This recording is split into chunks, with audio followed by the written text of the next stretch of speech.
décidant de jeter les affaires de son défunt mari à la décharge, sa femme jeta accidentellement un coup d'œil dans un thermos et découvrit une cachette avec un numéro de téléphone à l'intérieur. Avant de commencer les messages, vous devez savoir que vous n'êtes pas là, et c'est ainsi que vous quittez le canal que vous inscrivez, mais vous devez savoir plus si vous le faites. Isabella ne savait pas encore comment faire face au décès de son mari. Les gens lui conseillaient de passer à autre chose, mais le passé ne voulait pas la lâcher. Elle essayait de se distraire, mais elle se souvenait de Michael.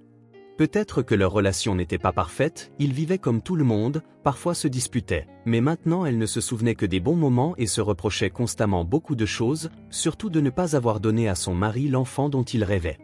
Elle s'était également torturée avec une jalousie stupide qui, à certains moments, avait une certaine base. « Pardonne-moi, Michael, j'étais tellement stupide, maintenant rien ne peut être réparé », dit Isabella en regardant la photographie de l'homme souriant avec une moustache et une barbiche.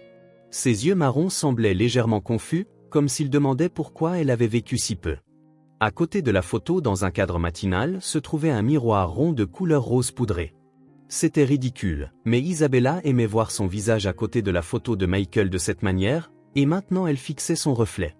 Isabella était encore jeune et belle à 30 ans, une blonde naturelle avec de petits yeux gris expressifs, avec une touche de brume qui autrefois pétillait de malice et maintenant paraissait triste. Ses traits étaient réguliers, mais Isabella les trouvait quelque peu ternes. Elle enviait ceux qui avaient des lèvres pulpeuses, des boucles, des poitrines généreuses et tout ce qui les distinguait de la foule. Isabella, en revanche, était l'incarnation de la normalité. Tout était juste comme il faut, ni trop peu, de taille moyenne, ni mince ni ronde. Ses épaules étaient moyennes, sa taille existait mais aurait pu être plus fine, la même chose pouvait être dite de ses hanches, de la longueur de ses jambes et de l'épaisseur de ses cheveux. Son caractère était bien le même, toujours réservé, ne se permettant jamais rien d'excessif. Elle écoutait plus qu'elle ne parlait. Pour être honnête, elle était presque une souris grise et elle paraissait terne à côté de son mari joyeux et enjoué, débordant de vie. À un moment, il était en colère pendant des semaines, le moment suivant, il la portait dans ses bras. Et puis, regarde ça, Michael de tous les hommes était parti et elle était toujours là, poursuivant sa vie et elle ne pouvait même pas se plaindre de son malheur. Rien d'elle ne montrait rien de différent, elle marchait, bougeait ses jambes, même souriait, bien que ce soit forcé. Et seule Isabella savait pourquoi elle avait commencé à marcher encore plus réservée, pourquoi ses mouvements étaient devenus encore plus lents. C'était parce qu'elle avait peur de déverser l'amertume et la douleur qu'elle portait en elle. Bien sûr, elle aurait aimé s'enfuir pour oublier, aller où ses yeux la portaient, peut-être que les souvenirs s'effaceraient, arrêteraient de la ronger, mais elle savait qu'elle ne pouvait pas échapper à elle-même. Et bien que la douleur soit un trésor discutable, il ne restait rien du mariage, seulement ces choses et un désir sans fin pour le bonheur familial inassouvi qui semblait tout avoir. Il y a 6 mois, rien ne laissait présager la mort de l'homme aux épaules larges et forts dans la trentaine. Il avait réparé des maisons de campagne, gagnait très bien sa vie. En seulement 5 ans de mariage, ils avaient même économisé assez pour acheter un appartement. Et puis soudain, tout s'est arrêté. Une explosion de gaz dans une petite maison de campagne. Michael est mort et ils l'ont identifié grâce au briquet en métal portant son nom, un cadeau de ses amis d'enfance de l'orphelinat. Isabella a décidé de ne pas jeter les affaires du défunt. Son mari avait de nombreux vêtements solides pour les voyages à la campagne et pour le travail. Il aimait la pêche, donc il y avait des bottes durables, un thermos et plusieurs ensembles de vêtements. Si je laisse tout ça à la poubelle, quelqu'un pourrait le laver et le vendre dans une annonce, et ce n'est même pas certain que ces gens aient vraiment besoin d'argent. Il pourrait facilement y avoir des profiteurs qui le ramasseraient. Il vaut mieux les apporter au travail. Benjamin serait très content, des objets pratiques comme ceux-ci sont un vrai cadeau pour les sans-abri, pensa Isabella. Peut-être que la seule chose qui l'empêchait de sombrer dans le désespoir en ce moment était son travail dans une association pour les sans-abri. Quand tu vois les problèmes des autres, tu changes ton focus. Ce n'est pas que tu oublies les tiens, mais ça ne fait pas aussi mal. Il y a encore de la vie en dehors de ta peine personnelle, disait-elle. Lorsque son mari était vivant, il taquinait souvent Isabella en disant qu'elle n'était pas la femme d'un milliardaire pour travailler dans un tel endroit. Elle lui expliquait qu'elle ne gagnait peut-être pas beaucoup, mais que c'était quand même mieux que de travailler comme vendeuse comme avant. Mais la valeur qu'Isabella apportait à l'association était infiniment plus grande que si elle appliquait ses talents ailleurs.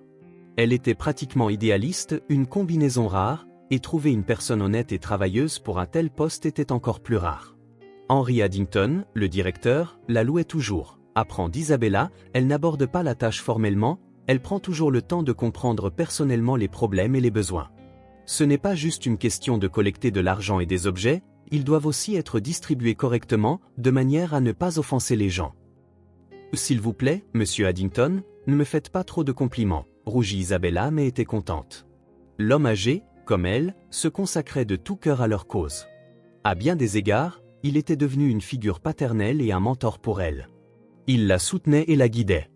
Il y a seulement 2 jours, presque par hasard, il avait dit « Écoute Isabella, ce type qu'ils appellent le docteur, eh bien, c'est ce que les autres sans-abri l'appellent. C'est un bon gars, mais il ne s'engage pas. Je n'arrive pas à comprendre comment l'aider. Il a tout un groupe de personnes sous sa direction. As-tu des idées ?» Isabella comprit immédiatement ce qu'il voulait dire. Henry ne demandait pas réellement des conseils, il suggérait simplement qu'elle essaie de se connecter avec ce Benjamin, dont le vrai nom était le docteur. Il y avait une histoire derrière son surnom. Cet homme relativement jeune avait autrefois été docteur. On racontait qu'il avait été piégé. Il avait purgé une peine pour chirurgie frauduleuse dont le directeur de l'hôpital avait été responsable. Depuis lors, il était en colère contre le monde entier. Pour aggraver les choses, sa vie personnelle s'était effondrée. Il venait de sortir de prison et sa femme avait vendu leur appartement et déménagé. Cependant, Benjamin lui-même avait signé une procuration pour elle, mais bien sûr, il ne s'attendait pas à ce que les choses se passent ainsi. Sa femme lui avait dit qu'elle voulait vendre l'appartement et en acheter un plus petit parce qu'elle devenait folle d'ennui, ne pouvait pas travailler et c'est pourquoi il n'avait pas d'argent. Mais il s'est avéré que si elle manquait quelque chose, c'était l'argent. Une fois qu'elle l'avait, elle était partie. Henry Addington a tout appris. Il l'a découvert grâce aux gars qui avaient erré sous la direction du docteur. Il les soignait et les aidait à survivre. Eh bien, je ne sais même pas quoi faire, tu as essayé de lui trouver un emploi mais il a refusé. Isabella était effrayée. Elle n'était pas prête à assumer une telle responsabilité. Eh bien oui, et ils l'ont aussi endetté pour le bénéfice de cette personne blessée, pas de sa faute. Donc, même s'il trouvait un emploi avec un salaire régulier maintenant, il n'aurait toujours rien pour vivre. Ses cartes sont bloquées, la dette est énorme et ne cesse de croître chaque année, donc son salaire serait comme une goutte d'eau dans l'océan. C'est pourquoi il est stressé, il ne veut rien, il fait juste des petits boulots pour de l'argent liquide parfois et aide ses gars, dit Henry Addington. Eh bien, je peux essayer de sentir la situation et je te dirai tout, répondit-il. Isabella ne comprenait vraiment pas comment elle pouvait aider ce docteur, mais en commençant à trier les affaires de son mari, une idée lui vint. Elle pourrait les donner à ses gars, ainsi elle ferait d'une pierre 2 coups, elle trouverait un bon foyer pour les affaires et elle remplirait également la demande de son patron. Le docteur avait été retrouvé à sa décharge préférée en ville avec des yeux bleus, un menton déterminé et mesurant près de 2 mètres. Benjamin aurait pu être assez beau s'il se ressaisissait et commençait à vivre une vie normale. Probablement lorsqu'il était chirurgien, les infirmières et les aides-soignants ne pouvaient pas se lasser de lui. Comme la vie a tourné, pensa Isabella amèrement, mais puis se ressaisit. Elle ne pouvait pas montrer de la pitié. Le docteur était un homme sans abri fier, aussi étrange que cela puisse paraître. En fait, c'était souvent le cas dans leur fondation. Même si une personne n'avait eu aucune ambition dans sa vie normale, une fois qu'elle atteignait le fond du gouffre, elle devenait têtue, irritable, impatiente et même arrogante. Selon Isabella, la pauvreté, la misère et le danger constant pouvaient gâcher le caractère d'une personne bien plus que la richesse. Pourtant, pour être honnête, la jeune femme ne connaissait pas beaucoup de personnes riches, peut-être juste Edwin, le propriétaire de cette maison infâme où son mari était décédé pendant la rénovation. Il avait même payé les funérailles, modestes quoique, mais tout de même assez décentes. Il avait montré de la sympathie, même s'il n'y en était pas obligé. Mais le propriétaire de l'entreprise où travaillait son mari n'a pas donné un sou. Il a dit, « Votre Michael a été payé en liquide, il n'était pas officiellement employé, donc vous ne pourrez rien prouver. » Oui, c'est comme ça.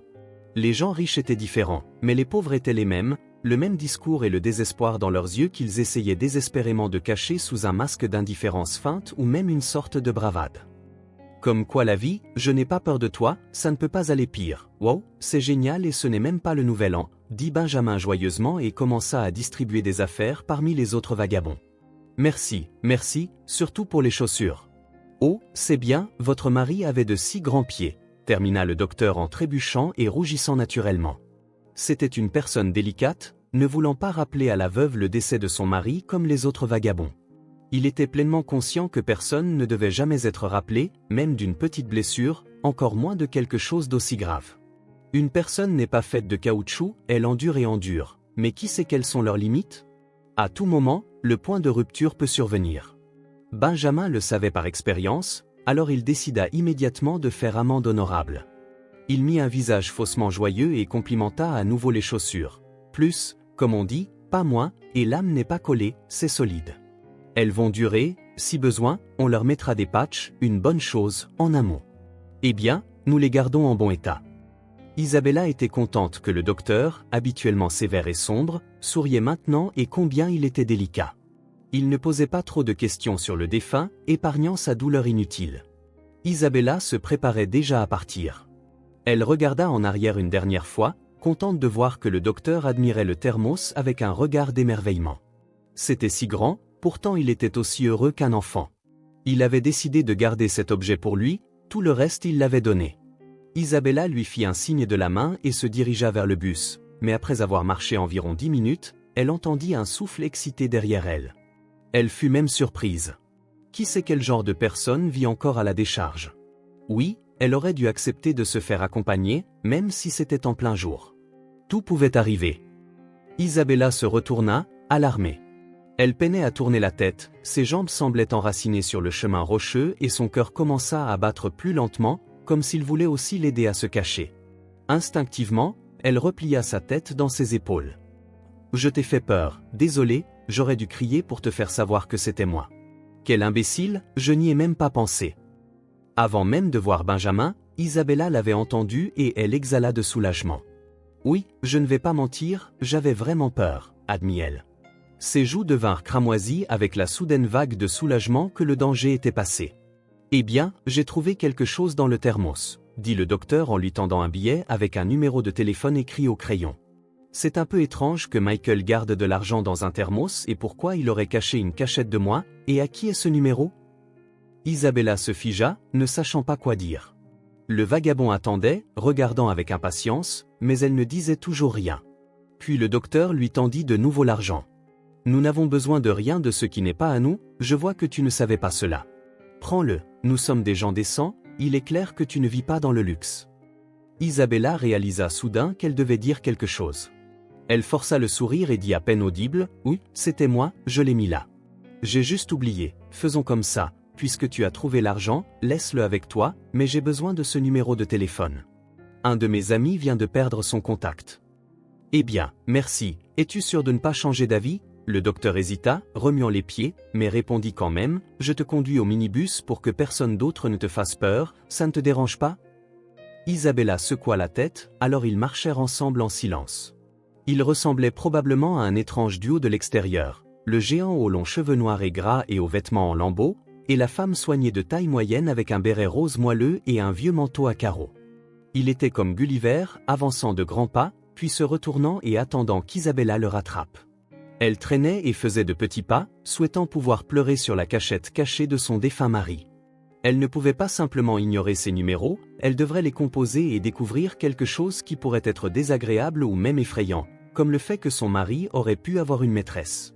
La pensée déforma le visage d'Isabella, mais lorsque Benjamin demanda si elle allait bien, elle répondit qu'elle n'aimait tout simplement pas la pluie d'automne, tout en pensant intérieurement. Et en plus, je n'aime vraiment pas les surprises secrètes, surtout quand il n'y a plus personne dans le monde de qui elle pourrait être découverte. Lorsqu'elle monta dans le bus, elle éclata en sanglots. Une femme âgée qui l'avait accompagnée interpréta cela à sa manière. « Parfois, les hommes tombent bas, tu ne peux pas être responsable pour lui, il a fait son choix, ce n'est pas mon mari, » dit Isabella en pleurant encore plus fort à la pensée de Michael et du fait qu'elle ne le reverrait jamais. « Ah, et il ne t'a même pas épousé et il a eu ce qu'il méritait, un boomerang l'a frappé là où ça fait mal, » dit une voisine rondelette en faisant une pause avec un sourire malicieux triomphant, comme si elle avait confirmé l'existence de la justice dans le monde. Isabella remarqua à quel point elle était heureuse, mais ne tenta pas de discuter. L'important maintenant était que tout le monde comprenne pourquoi elle pleurait, afin qu'elle n'ait plus à se retenir. Il ne restait qu'une quinzaine de minutes pour se rendre au travail, mais pour une raison mystérieuse, cette fois le bus rencontra tous les embouteillages possibles et s'arrêta aux feux rouges les plus longs qui saluaient solennellement seulement avec du rouge, sans aucune exception. Les feux semblaient comme des dragons malicieux conspirant pour prolonger les souvenirs qui affluaient avec le clignotement de leurs yeux rouges. Isabella était censée être heureuse, elle devait l'être, du moins c'est ce que pensait sa mère. Isabella ne savait rien de son père, seulement une fois, quand elle avait 10 ans, un homme à la moustache hirsute fit son apparition lors de son anniversaire, grand, avec des yeux marrons. Il offrit à Isabella une poupée, une laide avec une expression idiote sur le visage. Le même jour, Isabella la donna à une fille d'une grande famille, une amie à elle. La fille aimait la poupée. Après tout, elle n'avait jamais reçu de jouets parce que ses parents ne pouvaient se permettre que de la nourriture et quelques vêtements pour leurs 6 enfants. Ils parlaient même de quelque chose, mais Isabella ne se souvenait de rien à part que cela s'était juste produit. « Désolé, et ta mère expliquera tout ?»« Maman, pourquoi est-il venu ?» demanda la fille quelques jours plus tard. « Je ne sais pas moi-même, vous voyez, il y avait de l'espoir que sa conscience se réveillerait. » Sa mère raconta une longue histoire embrouillée à ce sujet. Isabella comprit que cet homme grand à la moustache avait quitté sa mère juste avant leur mariage, devant tous les invités. Il avait simplement eu peur et pensé qu'il n'était pas prêt pour une telle responsabilité. Sa mère parlait avec des mots brefs et sans émotion, mais les grandes larmes obstinées donnaient à son histoire un ton amer et douloureux, bien qu'elle ne cessât de répéter toutes les 5 minutes que cela n'avait plus d'importance et qu'elle lui avait pardonné depuis longtemps. « Maman, sa conscience s'est-elle jamais réveillée ?» demanda Isabella. « Non, et j'ai tellement voulu t'acheter un nouveau manteau de fourrure pour l'hiver, des bottes aussi. Je lui ai même demandé de donner le cadeau en argent liquide. Je me suis humilié, quel imbécile j'étais. » Sa mère éclata en sanglots, ses épaules tremblaient, ses genoux vacillaient. Elle geignait faiblement comme un oiseau de la forêt, puis rouge comme un jaguar blessé dans la jungle frappé de façon inattendue au cœur par le coup précis d'un chasseur. « Maman, pourquoi pleures-tu pour rien ? Nous allons simplement mettre à jour l'ancien manteau de fourrure, pas de problème, et nous trouverons une solution pour les bottes. » Tante Lilian ajouta que le pied de sa fille devenait trop grand en seulement un mois, elle la vendrait probablement à prix réduit. Isabella parlait de la voisine qui vivait un étage au-dessus d'elle. La fille avait 1 an de plus. Lilian vendait souvent de gros objets inutiles à ce que l'on appellerait une bonne affaire. Sa fille avait des tonnes de parents qui adoraient lui donner des choses, il n'y avait donc jamais de manque de possession. « Désolé, tu as raison, je ne le mentionnerai plus. »« Jamais. Tu es ma seule fille, » dit sa mère, et c'était tout. Son père n'apparut plus jamais dans leur vie et sa mère n'en parla plus jamais, et Isabella ne demanda jamais pourquoi. Quand Isabella eut 16 ans, elle tomba amoureuse d'un étudiant de première année du département à temps partiel. Michael prévoyait d'obtenir un diplôme supérieur à l'époque, mais plus tard, il abandonna et décida qu'il gagnerait plus en rejoignant une équipe de réparation. Il n'avait pas de parents, il avait grandi dans un orphelinat, donc il n'était pas surprenant qu'il choisît de l'argent rapide et fiable plutôt que les perspectives incertaines d'une carrière. Elle était une fille convenable, elle ne se permettait rien de tel, sauf quelques baisers assez innocents. Elle se souvenait qu'un homme pouvait s'enfuir même avant le mariage, alors elle dit immédiatement à Michael que tout se passerait seulement après le mariage. « Isabella, tu es tellement old-fashioned, déconnectée. Et si je n'aime pas quelque chose ou toi, dit Michael directement. Eh bien, si tu doutes, ne m'épouse pas, j'attendrai ma personne. » Isabella était très effrayée à ce moment de le perdre. Elle était amoureuse au point de perdre son souffle, donc il semblait que s'il disait bien au revoir, elle s'étoufferait et mourrait sur le coup. Et pour que Michael ne remarque pas ses joues cramoisies et les larmes qui allaient couler, elle se retourna même et fit semblant de s'éloigner. Mais le gars la rattrapa. « Allez, je plaisantais. J'aime vraiment cela, tu es si pure, tu resteras fidèle à moi pour la vie. Et toi aussi pour moi, dit Isabella naïvement, et il rit d'une manière qui la mettait mal à l'aise. Elle demanda même ce qui était si drôle dans ce qu'elle avait dit, mais Michael n'expliqua pas. Sa mère n'aimait pas beaucoup Michael. « Chérie, je n'essaie pas d'interférer dans ta vie, mais il y a quelque chose de glissant chez Michael, un peu arrogant. Je ne sais pas comment l'expliquer, c'est comme un lézard qui coupe sa queue et s'enfuit à tout moment. Oh maman, tu as juste ton propre expérience, mais Michael est très bon, noble. Il a même accepté d'attendre jusqu'au mariage, dit Isabella en rougissant. Eh bien, ma chérie, un tampon dans le passeport ne te marque pas pour la vie et ne garantit rien, tu vois. Nous vivons à une époque où tout dépend de l'honnêteté des 2 époux, rien d'autre. Les gens trichent dans le mariage, ils partent, ils font toutes sortes de choses. L'essentiel est de choisir une personne honnête. Mais Michael est justement cela. À ce moment-là, Isabella ne comprenait pas complètement ce que sa mère essayait de dire. Ce n'est que pendant la vie maritale qu'elle réalisa que son mari ne prenait pas la fidélité aussi sérieusement. Isabella savait avec certitude que parfois il sortait avec d'autres femmes, mais comme elle ne l'avait jamais surpris en flagrant délit ni trouvé de message, elle préférait ne pas y penser. Elle ne se plaignit pas non plus à sa mère, ne voulant pas la contrarier. Ce qui la préoccupait le plus, c'était qu'elle et Michael n'avaient pas d'enfants. Ils avaient été examinés, mais aucune infertilité n'avait été trouvée ni chez elle ni chez lui. Ne t'inquiète pas, ma chérie, ne te précipite pas, tu es encore jeune, sa mère ne la pressait pas pour des petits-enfants comme beaucoup d'autres. Elle voulait juste que sa fille soit heureuse et Isabella voulait aussi vraiment que sa mère trouve son bonheur. Maman, tu es encore jeune et tu peux encore te marier à notre époque. Tu serais une mariée parfaite et quelle beauté tu es. Sa mère sourit simplement. Elle plaisantait que si Dieu l'avait épargnée et l'avait empêchée de se marier, cela signifiait que ce n'était pas son destin d'en avoir un. Il n'y avait aucun intérêt à essayer, le signe était trop évident. Et ce n'est qu'à 25 ans qu'Isabella apprit enfin pourquoi. Quand elle avait 10 ans, elle s'était tournée vers son père. Il s'avéra que pendant de nombreuses années, sa mère luttait contre le cancer et y parvint de manière que Isabella ne remarqua jamais. Elle disait qu'elle perdait du poids et qu'elle portait des perruques parce qu'elle cherchait un nouveau style. Quand Isabella était petite, elle demandait parfois à leur voisine Lilian de rester avec elle. Ce n'est que maintenant que tous les détails du puzzle s'assemblèrent.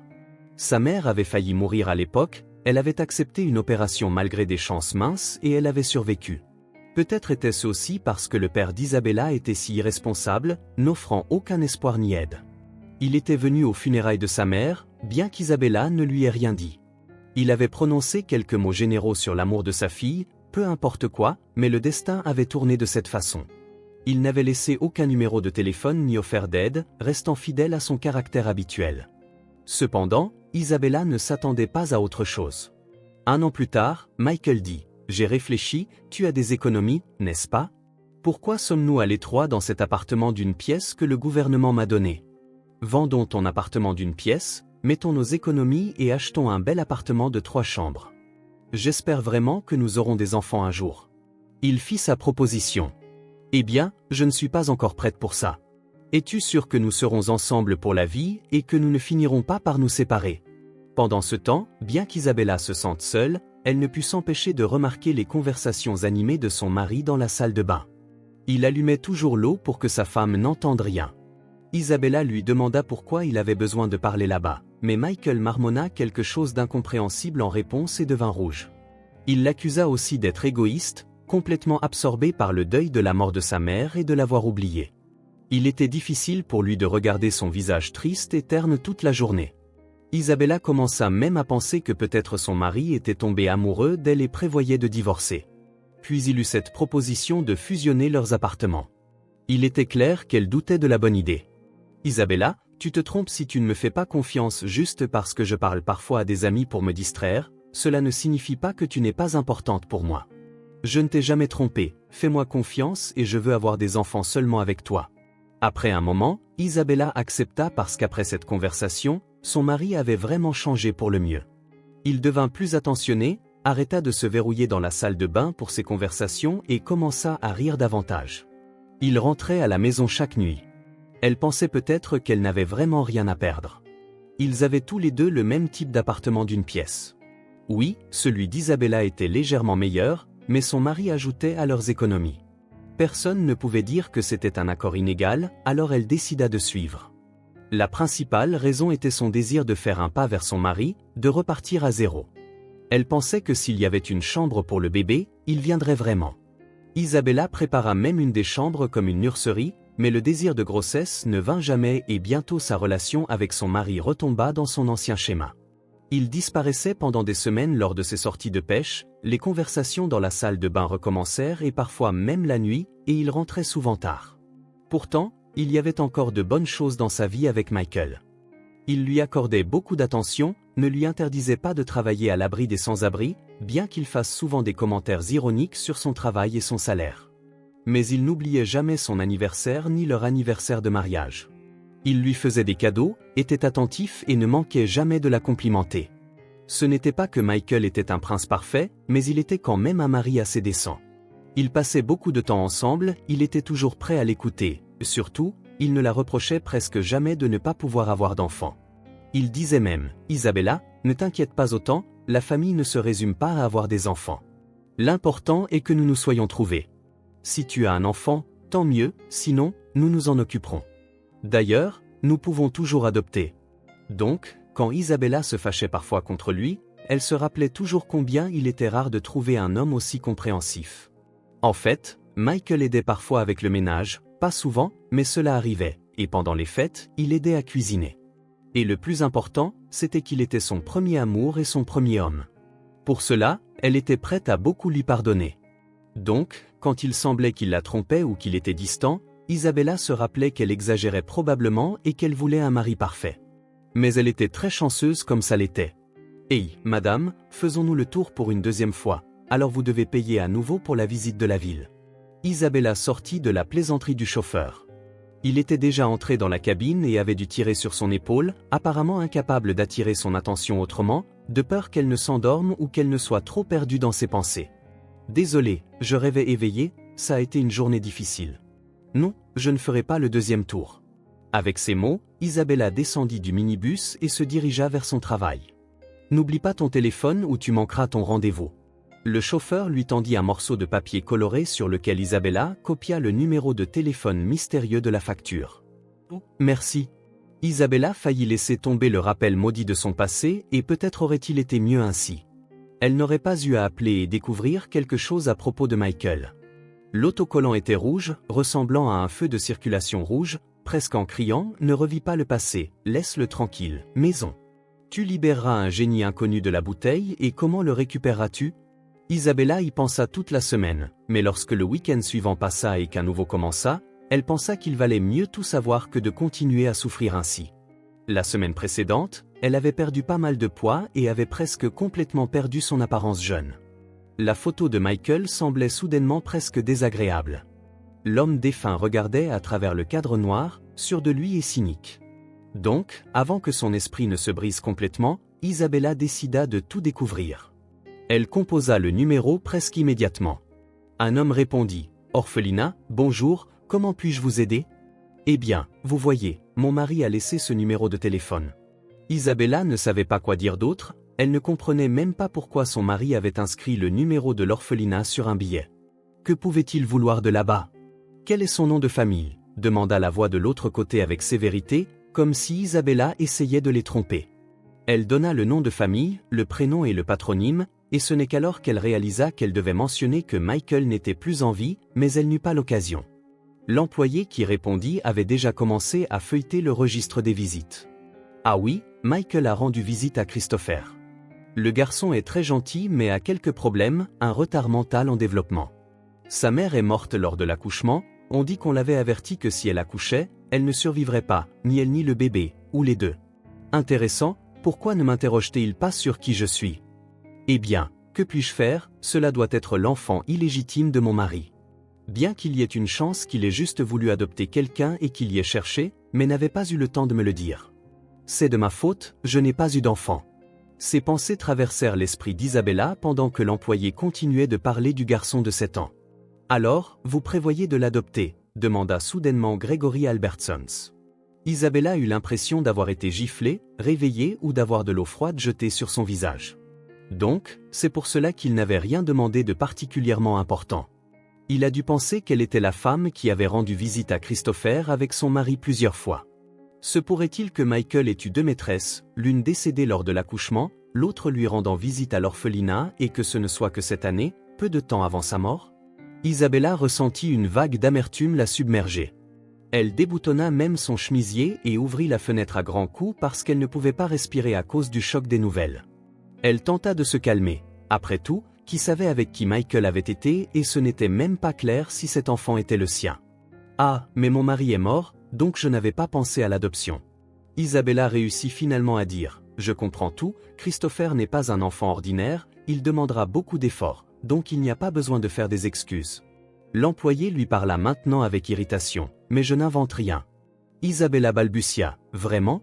Et qui est venu me voir hier, comme d'habitude, a laissé une somme substantielle pour les friandises de l'enfant? » Grégory demanda déjà de raccrocher. « Attendez, je ne comprends vraiment pas, je vous dis que Michael est mort il y a 6 mois.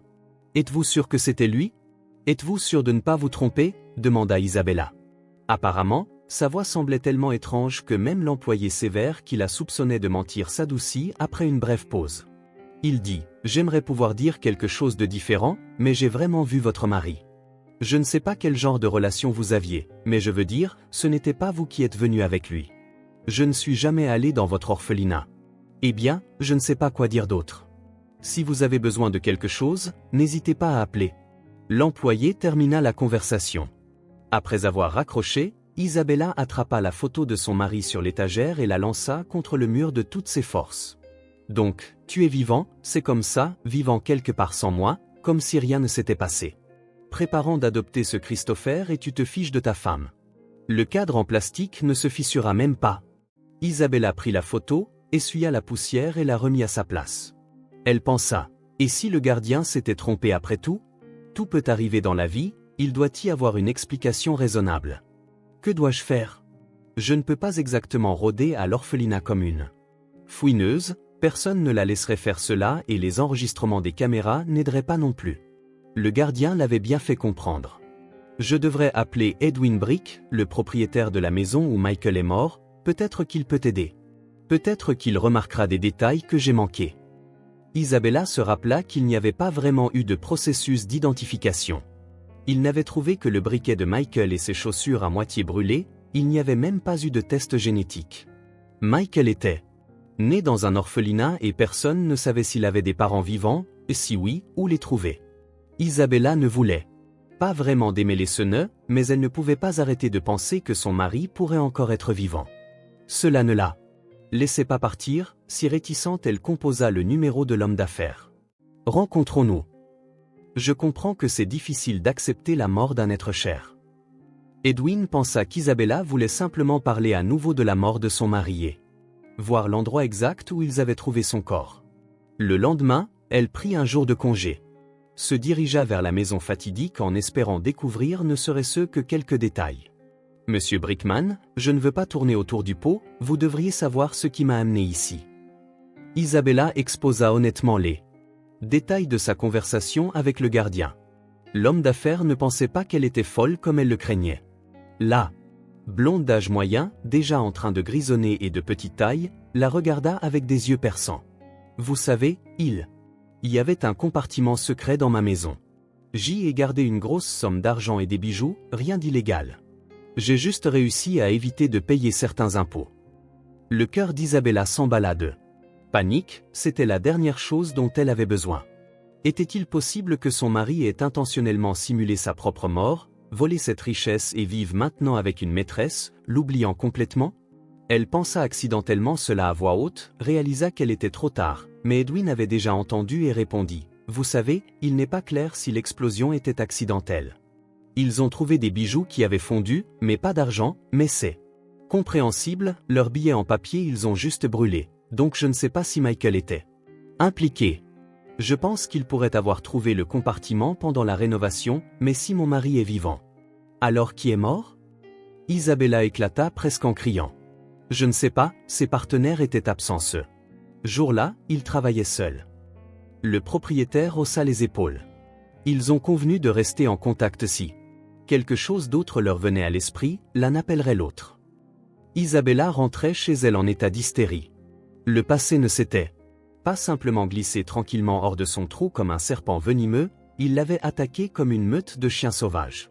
Serait-il possible que Michael ait été non seulement un infidèle qui l'avait trahi en tant que femme, mais aussi un voleur et un canaille? Elle dormit à peine cette nuit-là, se retournant d'un côté à l'autre, puis se leva, retourna la photo de son mari face contre terre. Mais les cauchemars la hantaient toujours. Dans son rêve, Michael souriait malicieusement et la poussait dans une fosse, elle tombait en entendant son rire moqueur. Isabella se réveilla au son du téléphone qui sonnait. Oui, qui est-ce? Encore ensommeillée, elle ne réalisa pas immédiatement que c'était le même gardien qui appelait. Désolé de vous déranger, mais Christopher a eu une crise de nerfs la nuit dernière et son père n'est pas venu. Le garçon a urgemment besoin d'aide. Je comprends que vous avez une relation compliquée avec votre mari et que vous avez même dit qu'il était mort pour vous, mais je suis inquiète pour l'enfant. Grégory parla rapidement, sa voix remplie de préoccupation. Écoutez, si Michael se manifeste, appelez-moi, je lui parlerai, j'essaierai de le convaincre d'aider Christopher. Isabella décida de ne pas répéter une fois de plus qu'elle n'avait pas fabriqué la mort de Michael et que ce n'était pas Que Michael était hypothétiquement mort pour elle, elle avait été à ses funérailles. Isabella versa quelques gouttes calmantes dans son thé, elle commença à se préparer à partir pour le travail. Prendre un autre jour de congé n'était vraiment pas une option. Dans le bus, son téléphone sonna à nouveau. Isabella le prit à contre-cœur, les appels récents avaient été inquiétants. Quoi d'autre pourrait l'attendre? Ils disent de ne pas provoquer de problème pendant que tout est calme. Pourquoi avait-elle même appelé? Ce numéro, Isabella, c'est Edwin Brickman, celui que votre mari a volé. La voix du propriétaire devint soudainement trop familière, son ton était menaçant et délestant. Quoi d'autre a-t-il trouvé? Son cœur s'abattit dans son estomac. Avons-nous déjà basculé sur les prénoms? Isabella demanda, confuse. Elle ne comprenait pas pourquoi cette personne avait le culot de lui parler aussi irrespectueusement, cela l'irritait. Je peux vous appeler, si vous le souhaitez, voleur. De toute façon, j'ai tout compris, vous et Michael m'avez trompé et vous êtes venu vérifier si j'avais découvert quelque chose. Vous paierez pour les actes de votre mari et je vous jetterai hors de l'appartement. Donc oui, vous avez compris l'idée. L'homme d'affaires cria au téléphone. Je n'ai rien pris, je ne sais même pas si Michael est vivant. Isabella marmonna, son visage devint rouge et blotchi. Elle demanda même au chauffeur d'arrêter le minibus et descendit, où elle avait l'impression qu'elle allait suffoquer, que ce soit par indignation ou par peur. Vous savez, si tout cela est vrai, retrouvez Michael. Remettez l'argent et vous récupérerez votre appartement, dit Edwin, mais c'est illégal. Isabella gémit. Ce soir-là, deux gros hommes arrivèrent et la jetèrent simplement dans la rue. Ils ne lui rendirent pas son passeport ni ses petites économies qu'elle avait jusqu'à ce qu'elle signe qu'elle abandonnait volontairement l'appartement. Ce qu'elle se rappelait le plus vividement, c'était une brune chauve aux dents crochues avec des tatouages qui lui montrait une seringue et lui chuchotait à l'oreille, si vous ne voulez pas coopérer, juste une injection et vous aurez une crise cardiaque, et nous falsifierons votre signature. De toute façon, vous n'avez pas de parents, nous avons vérifié et c'est bon pour eux. La situation la terrifiait. Elle était déjà secouée par toutes les informations sur son défunt mari et puis cela arriva. Elle signalait. Document presque en rêve, comme si elle était dans un rêve. Monsieur Addington, puis-je rester au travail un moment? Je traverse une situation difficile. Isabella n'osa pas lui dire qu'elle était suivie, son patron n'aurait pas pu l'aider de toute façon et on lui avait dit que ses conversations étaient surveillées. Si elle disait quelque chose à quelqu'un, cela ne ferait qu'empirer les choses. Les brutes avaient même insinué qu'il y avait des problèmes qu'elle n'avait même pas encore réalisés. Isabella, tu sais ce que je ressens pour toi, n'est-ce pas? Dit son patron en se raclant la gorge et en se corrigeant. Je veux dire, comment je me sentais. Je ne sais pas pourquoi tu as pris l'argent, mais je ne vais pas te dénoncer à la police. Ça va être difficile de résoudre. Cela, le montant est assez important, mais par respect pour toi, j'essaierai de faire comme si c'était un accident et tu devras quand même démissionner. Henry dit beaucoup de choses désagréables après cela. Il soupçonnait qu'Isabella prévoyait de continuer à voler de l'argent, c'est pourquoi il avait décidé de trouver une excuse et de la déplacer au bureau. Mais, monsieur Addington, vous me connaissez depuis si longtemps, je n'ai rien pris, commença-t-elle à pleurer et puis elle se souvint que les brutes avaient aussi pris la clé du coffre de son travail. C'était sur la même clé, donc c'était ce qu'ils avaient prévu, ils l'avaient piégé sur tous les fronts. Bien sûr, c'est pourquoi notre patron était si sûr qu'elle avait pris l'argent. Il n'avait rien pris lui-même et le comptable était en voyage d'affaires dans une autre ville. Il ne restait qu'une option. Si Isabella essayait d'expliquer tout tel quel, cela semblerait trop fantastique. Après tout, ils disent que non, la vie semble aussi étrange et illogique que la vérité. Maintenant, Isabella ressentait cela elle-même. Isabella, écoute, je ne mettrai pas une mauvaise note dans ton dossier d'emploi, je ne te dénoncerai pas. Je comprends que tu as traversé beaucoup de choses, mais tu aurais dû tout me dire directement au lieu de voler dans mon dos. Mais maintenant, comme je le comprends, tu n'es pas disposé à remettre l'argent du tout, donc je n'ai pas d'autre choix que de te licencier. Les mains de son patron tremblaient. Monsieur Addington, oui, je ne peux rien rendre, mais je ne suis coupable de rien. Elle écrivit sa lettre de démission et quitta silencieusement en regardant les yeux rouges de son patron et comment il tremblait. C'était un bon homme, mais il était sûr qu'elle était coupable. Elle était Reste sans maison, sans emploi et apparemment pas tout à fait veuve mais juste abandonnée. Que devrais-je faire? Isabella regarda tristement le front de mer, il était en cours de rénovation, il y avait cet endroit pratique. Avec un courant fort et une profondeur suffisante, c'était tentant. Non, je ne peux pas juste abandonner. Maman disait toujours que ceux là-haut savent mieux qui et quand prendre et si une personne est encore vivante, cela signifie que les choses peuvent encore changer pour le mieux, pensa Isabella. Soudain, quelqu'un derrière elle dit « Que diriez-vous d'une tasse de thé ?» Le guérisseur sourit, ses dents étonnamment blanches et, même pour une personne sans abri, il lui offrait une tasse de son thermos, le même qui avait causé tout ce désordre. Au départ.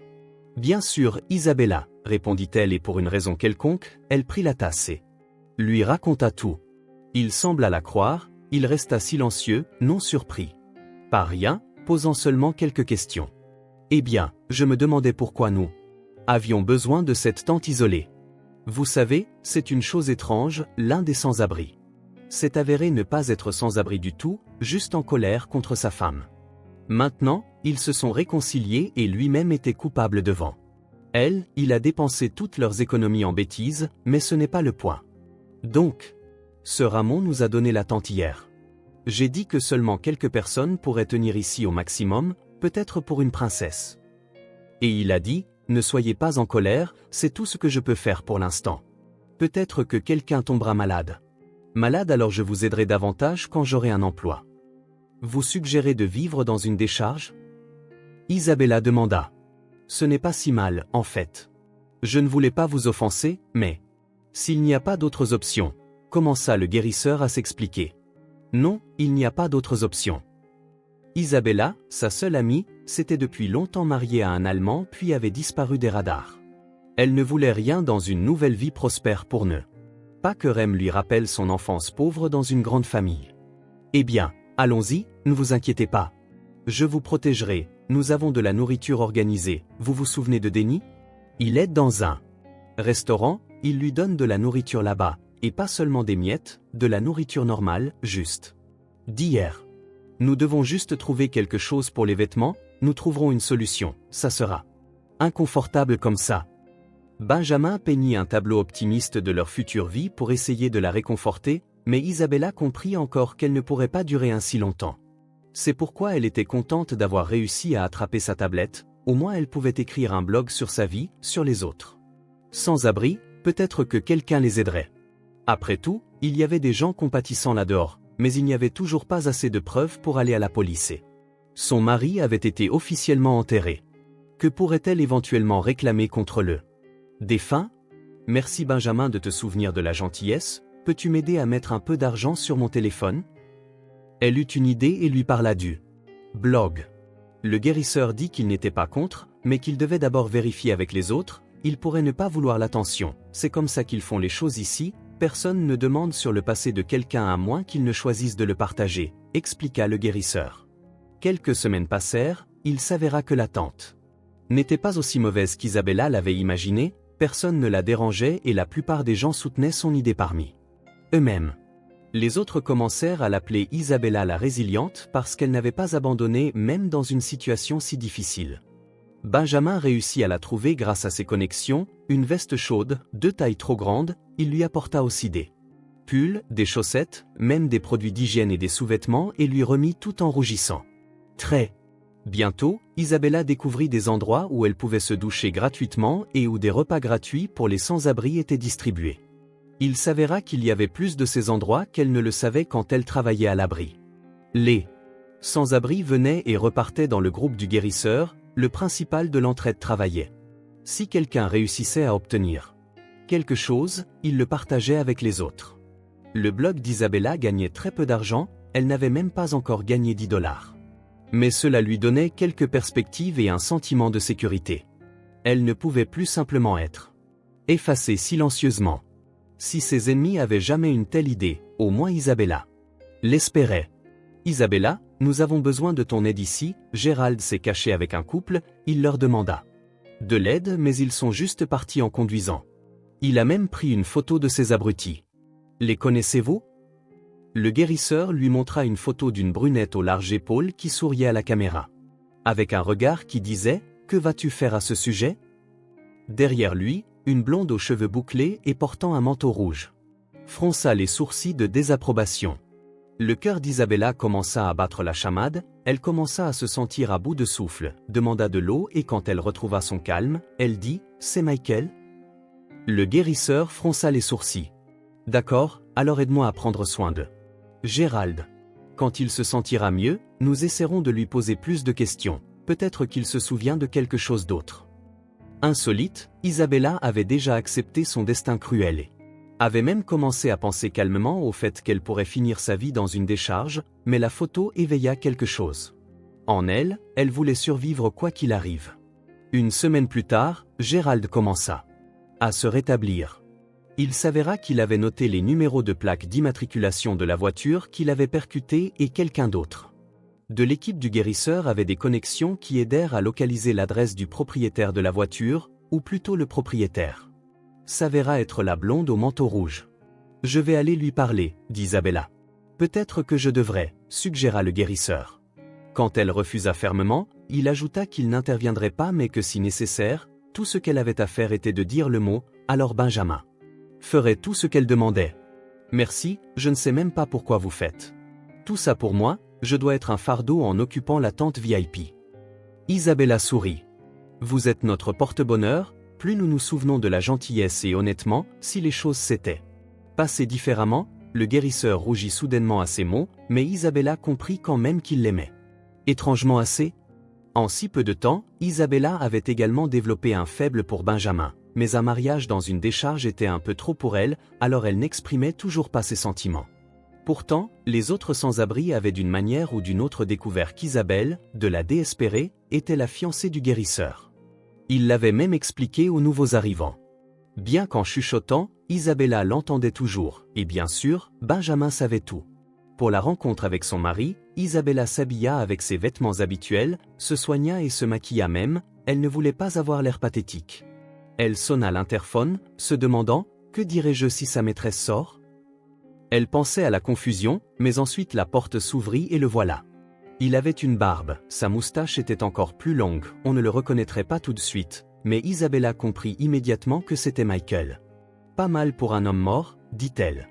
En réalité, elle avait d'autres phrases préparées, elle voulait lui demander comment il osait faire tout cela, et ainsi de suite, mais finalement, elle dit la première chose qui lui vint à l'esprit. « Merci, mais tu as un peu perdu ton éclat, tu m'as manqué. » Michael n'essaya même pas de s'expliquer, il demanda simplement « Alors, où ai-je failli? Comment m'as-tu trouvé? Quelqu'un d'autre sait-il? » « Ah, c'est donc ce qui t'inquiète, ta sécurité.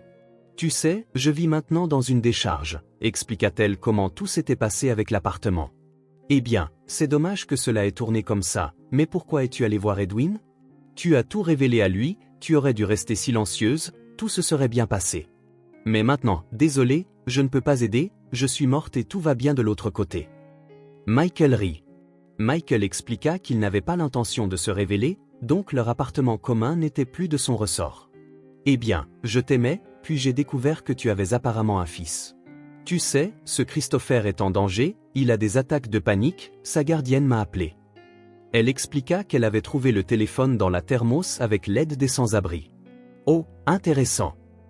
Eh bien oui, Christopher est mon fils et sa mère est ma femme actuelle. Aucune d'elles n'est la seule sur qui j'ai trompé. Et ne dis pas que tu ne soupçonnais rien, tu étais juste d'accord avec ça. J'ai ramené de l'argent à la maison, ça ne te dérangeait pas trop et toi, tu m'as juste laissé seule. J'en ai assez de toi. » Michael la regarda comme si Isabella n'était qu'une connaissance quelconque, quelqu'un à utiliser une ou deux fois, rien de plus. Peut-être que j'avais quelques soupçons, mais tu as dit que tu voulais des enfants et vivre avec moi pour toujours, et je te croyais. Isabella pleura, se sentant comme si elle avait perdu Michael. Il la regarda avec les yeux froids et sans émotion d'un reptile. Sa mère l'avait comparé à un lézard, mais c'était faux, c'était un alligator qui engloutissait tout sans même le remarquer. « Écoute, Isabella, demain je déménage pour que tu ne me déranges plus, accepte simplement ton triste destin. Peut-être qu'à un moment donné, je voulais vivre avec toi pour toujours, mais c'était mon option de secours. Désolé, mais quand j'ai trouvé ce butin, j'ai réalisé qu'il y avait des moyens bien meilleurs de vivre. Maintenant, je n'ai pas à regarder ton visage sombre ou à prétendre être le mari parfait. Je peux vivre comme je veux, et c'est ça le bonheur. » Sur ces mots, Michael lui fit un baiser moqueur et claqua la porte, l'éjectant de l'obscurité. L'ombre de Benjamin apparut. « Que veux-tu que je fasse, Isabella ? Frapper un peu de bon sens dans sa tête ? » ?»« Non, Benjamin, je pense que j'ai trouvé quelque chose de mieux. » Isabella désigna un petit enregistreur en forme de médaillon que son patron lui avait donné lors d'un événement d'entreprise. C'est pratique si tu as besoin d'enregistrer une interview avec une personne sans abri, tu ne l'oublieras jamais et la batterie dure longtemps. Veux-tu donner cet enregistrement à Edwin ? Demanda Benjamin. Non, je lui donnerai l'adresse. Après tout, mon mari prévoyait de déménager demain. Isabella appela immédiatement Edwin et expliqua tous les détails de manière décontractée. Elle ajouta, « J'espère que tu te souviens comment, avec l'aide de tes voyous, tu m'as intimidé pour que je signe les papiers de l'appartement, alors n'oublie pas de le rendre. » Eh bien, si je retrouve Michael, je m'assurerai que la justice soit rendue et je cesserai d'être aussi offensé. Tu es toujours en vie, n'est-ce pas ? Répondit Edwin avec audace. Et voler de l'argent chez moi au travail, c'est tout simplement méprisable, dit Isabella. Eh bien, c'est juste de l'assurance, on ne sait jamais à quoi s'attendre du monde, le monde est si traître, répondit Edwin avec indifférence. Oui, surtout si tu es un criminel. Ne sois pas grossier. Hein ? Je ne suis pas toujours aussi gentil, avertit Edwin. Je ne le serai pas, tout est déjà enregistré sur l'enregistreur, dit Isabella. En raccrochant, elle réalisa qu'elle n'avait pas parlé en haut-parleur pour rien. Edwin Brickman arriva seulement 20 minutes plus tard, donc elle et le guérisseur eurent le plaisir de regarder les voyous ligoter Michael. Il cria, résista et cria que tout l'argent était avec Isabella, qu'elle l'avait piégé. Arrête de mentir, elle vit dans une décharge. Non, aucune femme ne ferait ça si elle avait quelque chose à perdre, lui dit Edwin. Tu ne la connais pas bien, pour de l'argent, elle ferait pire. Michael continua de crier. Le guérisseur dit ensuite à Isabella, on dirait qu'il a compris que ta rencontre avec lui est liée à celle-ci. Isabella rit doucement. Après tout ce qui s'était passé, son mari méritait certainement cela. Une semaine passa, mais Edwin n'avait toujours pas l'intention de rendre l'appartement. Quand Isabella donna une réponse directe, il dit « Je le garde pour le dommage émotionnel et tu devrais juste être contente d'être en vie. » Comment puis-je savoir ? Peut-être que tu as pris quelque chose, de cette façon c'est moins une perte. Le guérisseur surprit cette conversation. Pourquoi perds-tu du temps avec ce voyou ? Prends l'enregistrement et va le donner à la police, laisse-les s'en occuper. Arrête de souffrir seul. Cette fois, Isabella accepta. Lorsque la police arriva pour arrêter Edwin, ils trouvèrent Michael ligoté dans le sous-sol de sa maison. Il avait été battu et était au bord de la famine, on l'avait à peine nourri et l'eau était une denrée rare. Le conseil de Benjamin avait sauvé la vie de son ex-mari. La police découvrit également que l'argent que Michael avait volé n'était même pas blanchi comme Isabella l'avait affirmé, mais était en réalité gagné par Edwin grâce à la contrebande. Finalement, Michael et Edwin, ainsi que les voyous qui l'avaient aidé, se retrouvèrent sous enquête. Edwin Brickman contribua involontairement à la popularité du blog d'Isabella. Il avait demandé à des journalistes d'écrire un article l'accusant d'être une fraude et il mentionna ce renard rusé qui ne voulait que plus de gloire, disant qu'elle vivait même dans une décharge pour cela. Mais les nouvelles ne se passèrent pas comme Edwin l'espérait. Isabella gagna rapidement un grand nombre de followers, les journalistes l'aidèrent à récupérer son appartement en un rien de temps et elle devint également invitée dans de nombreuses émissions de télévision populaires. Dans l'une d'elles, Henry Addington s'excusa même auprès d'elle, s'agenouillant presque. « Je suis désolé, je suis un tel vieil idiot si seulement j'avais su que ce n'était pas de ta faute et que tout était si mal. » Ils ont raison quand ils disent qu'il ne faut pas juger les autres. Isabella le pardonna mais décida qu'elle ne travaillerait plus pour la vieille fondation. À la place, elle ouvrirait la sienne. Bien qu'elle ne s'attendait pas à la célébrité ou à la reconnaissance, il y avait tellement de dons et d'offres d'aide que cela devint une véritable possibilité. La première chose qu'Isabella fit fut d'aider les sans-abri de l'équipe du guérisseur, qui était devenue comme une famille pour elle, à reprendre une vie normale. Certains, elle les aida à trouver du travail, d'autres se réconcilièrent avec leur famille, quelques-uns emménagèrent dans un véritable refuge qu'elle loua et commença à aider les autres. Quant à Benjamin, Isabella l'aida à rétablir sa licence médicale. Les journalistes qu'elle s'était liés d'amitié menèrent leur propre enquête et firent appel à des détectives. Il se trouva que le directeur de l'hôpital qui avait piégé Benjamin prévoyait de faire de même avec un autre médecin indésirable. Ainsi, l'enquête sauva non seulement Benjamin mais aussi un autre chirurgien innocent. Maintenant, le guérisseur retrouvait son ancien moi, il reprit le traitement des patients. La première étape d'Isabella fut de rencontrer personnellement le gardien de l'orphelinat. Après un certain temps, elle adopta Christopher. Ne t'inquiète pas, il est très intelligent, juste un léger retard de développement, mais avec les bons soins, tu ne le remarqueras guère bientôt, dit Gregory Albertsons. Il s'avéra être une bonne personne. Lui et sa femme avaient adopté et accueilli 5 enfants, choisissant spécifiquement des enfants dits en difficulté. Ils avaient aussi 2 de leurs propres enfants biologiques et le gardien n'avait pas menti. Christopher commença rapidement à rattraper ses camarades, il était comme tous les autres garçons de son âge. « Maman, pourquoi ne veux-tu pas épouser Benjamin? Est-ce parce qu'il ne m'aime pas ?» L'enfant perspicace avait depuis longtemps compris que le grand chirurgien ne venait pas sans raison. « Christopher, arrête de dire des bêtises, qui pourrait ne pas t'aimer maintenant. Et si tu prépares tes livres, nous aurons un nouveau tuteur aujourd'hui. » Isabella ne voulait pas parler à son fils de sa vie personnelle. Comment pourrait-elle expliquer que ce n'était pas seulement une question de décider de se remarier une deuxième fois, même si elle aimait beaucoup la personne? Oui, Benjamin n'avait pas encore fait sa demande, bien qu'il soit clair qu'il l'aimait. Très bien. Christopher courut ouvrir la porte. Une femme blonde aux cheveux bouclés entra, son visage semblait familier. Isabella demanda même si elle s'était déjà rencontrée, mais la femme secoua vigoureusement la tête. « Maman, je ne l'aime pas, dit Christopher. »« Eh bien, les enfants n'aiment pas toujours étudier, répondit Isabella après les cours. »« Je savais que tu dirais ça, regarde ça. » Christopher lui montra un enregistrement qu'il avait fait en secret. La femme blonde faisait un moulage de la courroie dans le couloir. Juste à ce moment-là, la sonnette retentit de nouveau. « Ah Benjamin, nous avons besoin de ton aide, moi et maman. » Christopher dévoila immédiatement tout.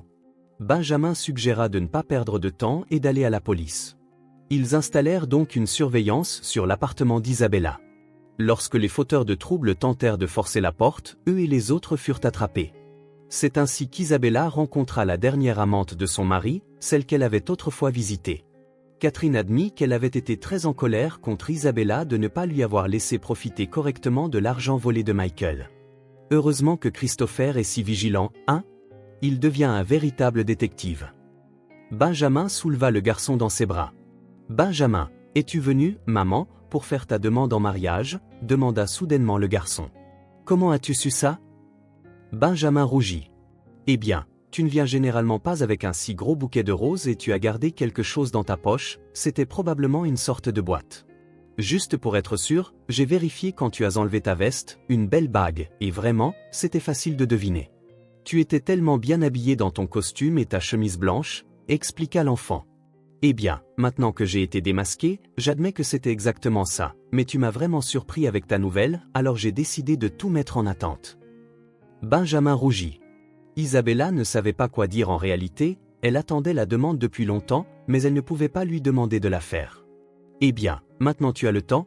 Christopher vint à la rescousse. « Tu as raison. » Benjamin tendit la bague et demanda si Isabella voulait l'épouser. Les fleurs avaient été placées dans un vase la veille et leur parfum enivrant remplissait la pièce. « Bien sûr, répondit Isabella. »« Hourra !» cria Christopher en applaudissant. Isabella et Benjamin rirent, car le rire sincère d'un enfant était la meilleure bande sonore pour le début de leur nouvelle vie, celle qu'ils allaient désormais vivre ensemble, et vraiment tout s'était si bien passé. Leur rencontre secrète chez lui avait déjà conduit à une grossesse. Eh bien, maintenant elle le lui dirait définitivement, mais pas devant Christopher. Après tout, l'enfant attendait cette demande depuis 3 mois, depuis qu'il avait découvert que Benjamin avait reçu un prêt sans intérêt de l'organisation pour un appartement à la clinique privée. « Maman, il attendait ça, maintenant il va certainement t'épouser », avait dit Christopher à l'époque,